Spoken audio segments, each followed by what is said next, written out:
Hello guys, welcome to lecture 24 of CPP series. Today we are going to do questions of recursion. जो हमने last class में सीखा था recursion, अब हम उसके दो क्वेश्चंस करने वाले हैं आज. First is power of a number. किसी भी नंबर की पावर कैसे निकालेंगे using recursion. And second is Fibonacci number. अब आई विल एक्सप्लेन कि फिबोनाची नंबर क्या होता है. इफ़ यू डोंट नो तो पहले हम पावर ऑफ अ नंबर वाला समझते हैं कि हमें किसी भी नंबर की पावर निकालनी है तो हम क्या करेंगे. देखो, अब हमें हर रिकर्जन वाले केस में दो चीज़ें तो हमेशा याद रखनी है. एक तो बेस केस जहाँ पे हमारा स्टॉप होगा वरना इनफाइनाइट कॉल्स हो जाएंगी, और दूसरा कि हमें रिकर्सिव कॉल्स करनी है. ठीक है, रिकर्जन के लिए कि फंक्शन ही खुद को कॉल करेगा. तो सबसे पहले आपको एक बेस केस सोचना है कि हम बेस केस क्या होगा कि कहाँ पे हमारा फंक्शन जो है स्टॉप होएगा. सबसे पहले ये सोचना है और बेस केस लिखना है. उसके बाद हमें सिंपलर उसके साथ हम कॉल करते हैं फंक्शंस को. जैसे हमने पिछले में देखा था कि हमें अगर n वैल्यू मिली है और हमें प्रिंट करना है 1 to n, तो हम n-1 करके कॉल करते जा रहे हैं. मतलब बेसिकली हम एक ही केस को हैंडल कर रहे थे. हम 5 के लिए खाली 4 को प्रिंट कर रहे थे. बाकी का रिकर्जन खुद हैंडल कर रहा था कि वो पीछे कॉल्स करके रिकर्सिव कॉल्स करके हमारी सारी वैल्यूज़ प्रिंट करके दे रहा था, है ना. ये हमने देखा था लास्ट क्लास में. तो वही बस हमें एक केस हैंडल करना है, बाकी का रिकर्जन खुद संभाल लेता है. अब हमें वो एक केस कैसे हैंडल करना है और एक सबसे इम्पॉर्टेंट बेस केस, बस ये दो चीज़ें सोचनी है हमें. तो अगर हम पावर ऑफ अ नंबर में देखें तो हमारा बेस केस क्या हो सकता है कि किसी भी नंबर की जो पावर ज़ीरो होती है अगर, तो उसका आंसर 1 होता है. ये हमें पता है. किसी भी नंबर की पावर अगर ज़ीरो होती है तो उसका आंसर 1 होता है. तो ये तो हमें बेस केस मिल गया कि कहीं पे भी अगर पावर ज़ीरो आ गई तो हम 1 रिटर्न कर दो. क्यों, हमें पता है कोई भी नंबर हो चाहे ज़ीरो आ गई अगर उसकी पावर तो 1 ही आएगा हमारा आंसर. ठीक है, तो यह हमारा हमें बेस केस मिल गया सबसे पहले. अब रिकर्सिव कॉल्स हम कैसे कर सकते हैं. देखो, हमें जिस भी नंबर की पावर निकालनी है हम उसको उतने टाइम्स मल्टीप्लाई कर सकते हैं. जैसे अगर a की पावर 3 निकालनी है तो a इंटू ए है ना. तो हम क्या कर सकते हैं कि हमने एक बार a लिखा और उसको जो भी पावर थी जैसे 3 हमने n-1 के लिए कॉल कर दिया, है ना. हम ऐसे कर सकते हैं. a की पावर n-1 के लिए कॉल कर दिया. फिर अगली बार फिर से n हमने मतलब एक केस संभाल लिया. अब वो रिकर्सिव कॉल्स में खुद हैंडल होता रहेगा और जैसे ही n हमारा 0 बनेगा हमारा 1 रिटर्न हो जाएगा, है ना. तो हम कैसे लिखेंगे इसको कि मान लो मैंने एक इंट बनाया पावर नाम से जिसमें हमें दो वैल्यूज़ मिलेंगी. एक तो a कि हमें किसकी पावर निकालनी है और एक b कि हमें क्या पावर निकालनी है. जैसे अगर 2 की पावर 3 निकालनी है तो 2 हमारा a होगा और हमें 2 की पावर 3 तो b हमारा 3 होगा. ठीक है, तो वो हमें दो नंबर मिलेंगे. फिर हम सबसे पहले क्या लिखते हैं, बेस केस. तो बेस केस क्या होगा कि अगर हमारी पावर 0 है तो उस केस में सीधा रिटर्न कर दो 1. हमें और कुछ करने की नीड ही नहीं है. हमें पता है किसी की भी पावर 0 होगी तो हमें 1 दे देना है. उसके बाद रिकर्सिव कॉल्स कैसे हो सकती हैं कि हम रिटर्न कर दें, हम a को दोबारा से फंक्शन कॉल के साथ a और b-1 भेजते हैं, है ना. हम एक पावर हटा के भेजते रहें, रिकर्सिव कॉल्स करते रहें. तो क्या होगा, जब सबसे पहले देखो क्या होगा. अगर मान लो मैं 2 की पावर 3 के लिए कॉल करती हूँ तो a हमारा 2 हो गया, b ये हो गया. तो हमारा कॉल स्टैक कैसे बनेगा. सबसे पहले मैंने पावर 2,3 के लिए कॉल किया.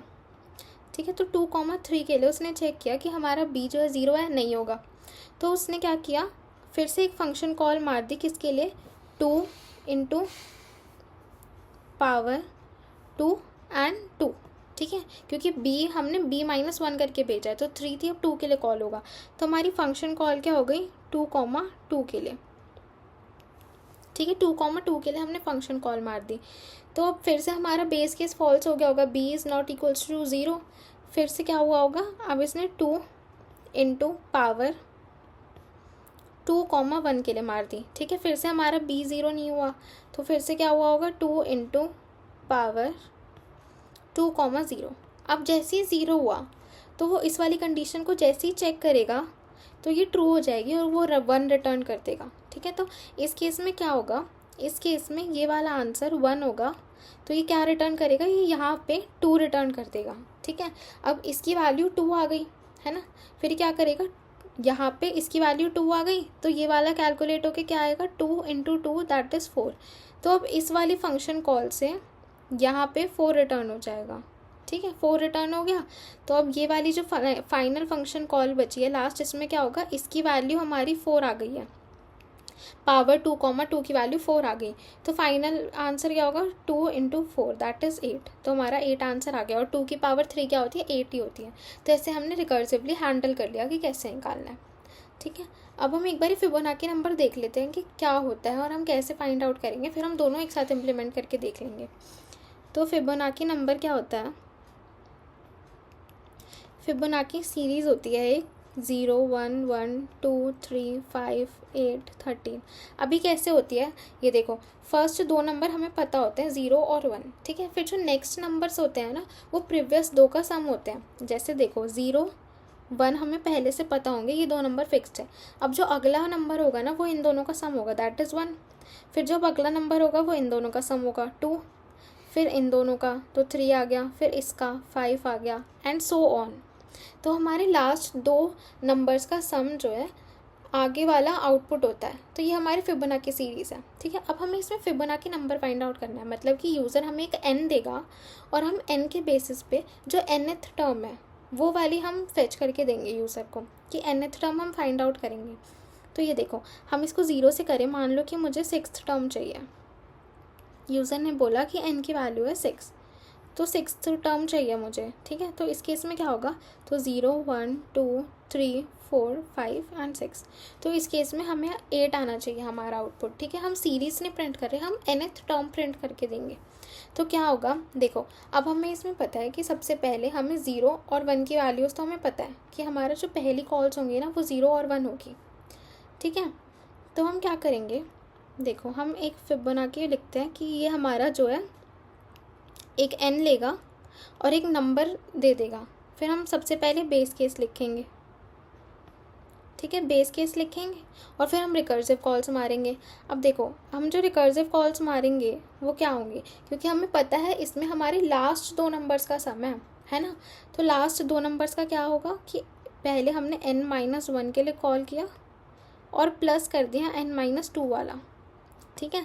तो जो हमारा n होगा उसकी जो वैल्यू होगी वो उसकी प्रीवियस 2 टर्म्स का सम है, इसलिए हमने n-1 प्लस n-2 वाली कॉल्स का सम किया है, ठीक है। तो अब बाकी का रिकर्जन संभाल लेगा, है ना। अब हमें बेस केस सोचना है। तो अगर बेस केस आप देखो क्या होगा कि जैसे ही हमारी n की वैल्यू 0 होगी, है ना, अगर n की वैल्यू 0 होगी तो 0 वाले के लिए हमारा क्या था, हम रिटर्न कर देंगे 0। यहाँ पे वो नहीं बचा है स्पेस, इसीलिए मैंने आगे लिख दिया। और अब हमें 2 लिखने होंगे इसमें बेस केस, क्यों, क्योंकि हमारी फर्स्ट वैल्यू 0 थी और सेकंड वाली 1 थी। तो हमें दोनों को अलग अलग हैंडल करना पड़ेगा, क्योंकि 2 टर्म हमें पता है फिक्स होती हैं और 2 टर्म हमें चाहिए ही चाहिए। थर्ड टर्म निकालने के लिए पिछली 2 टर्म्स चाहिए ही चाहिए।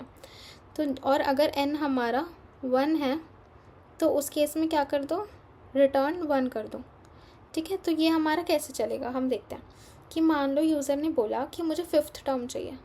तो हमारा 5th टर्म के लिए क्या होगा कि हमने पहले फिब 5 के लिए कॉल किया, उसने चेक किया कि n की वैल्यू 0 या 1 में से नहीं है।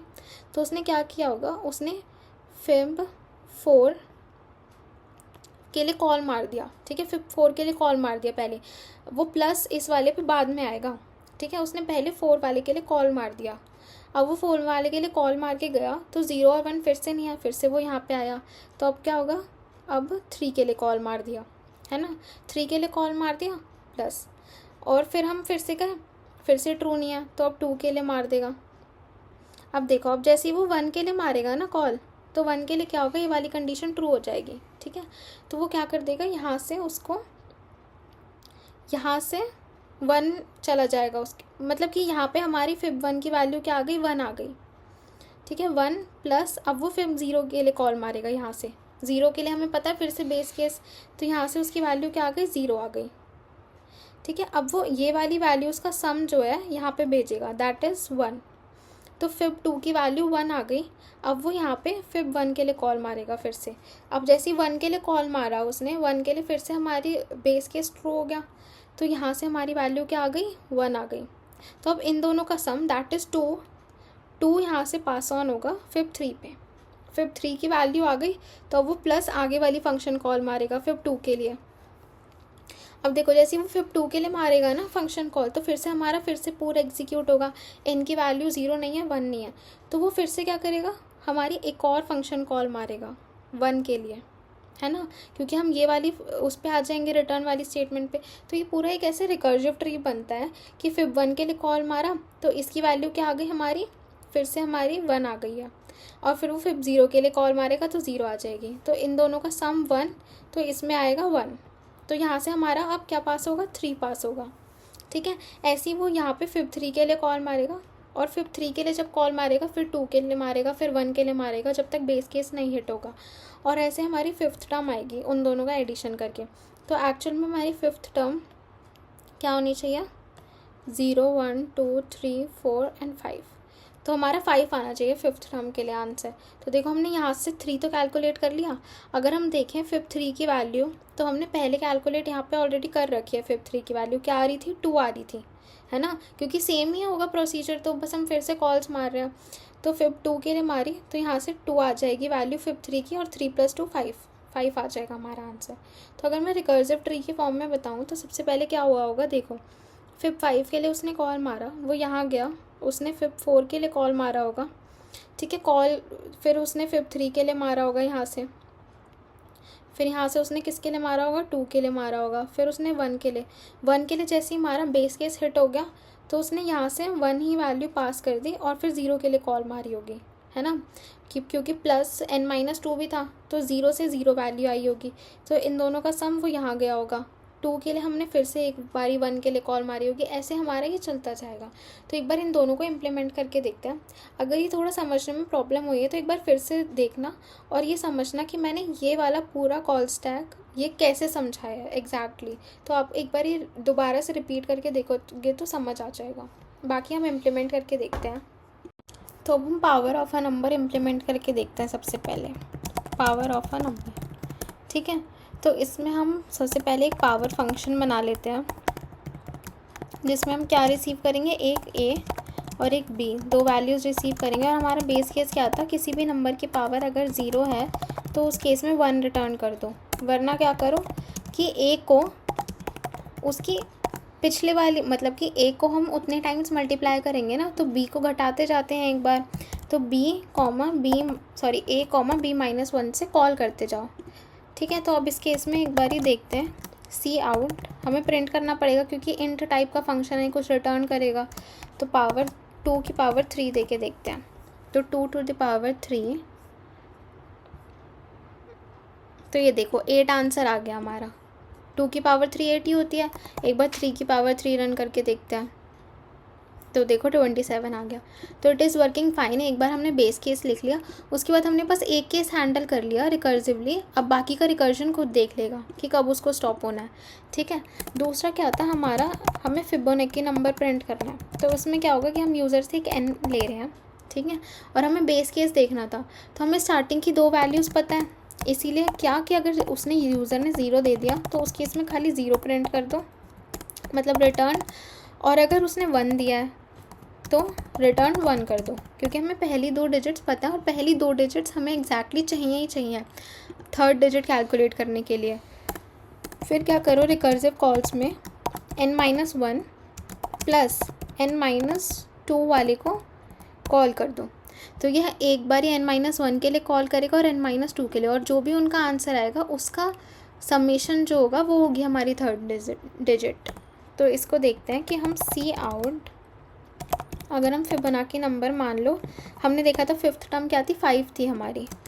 तो इस केस में हमारा क्या आंसर आना चाहिए, 5 आना चाहिए, 27 एंड 5, क्योंकि तो ये देखो 5 आ गया। एक बार इसको 6 दे के देखते हैं। 6 के लिए क्या थी हमारी, 8 थी, है ना। तो ये देखो 8 आ गया। तो इट इज़ वर्किंग फाइन। तो ये था हमारा फिबोनाची और पावर ऑफ अ नंबर।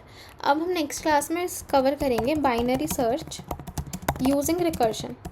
तो एक बार ही बाइनरी सर्च आप लोग रिवाइज करके आना कि बाइनरी सर्च एग्जैक्टली था क्या, फिर हम उसको कल रिकर्जन से इम्प्लीमेंट करेंगे। And yeah that's all for this video. Keep coding, keep questioning and I will see in the next one. Bye bye.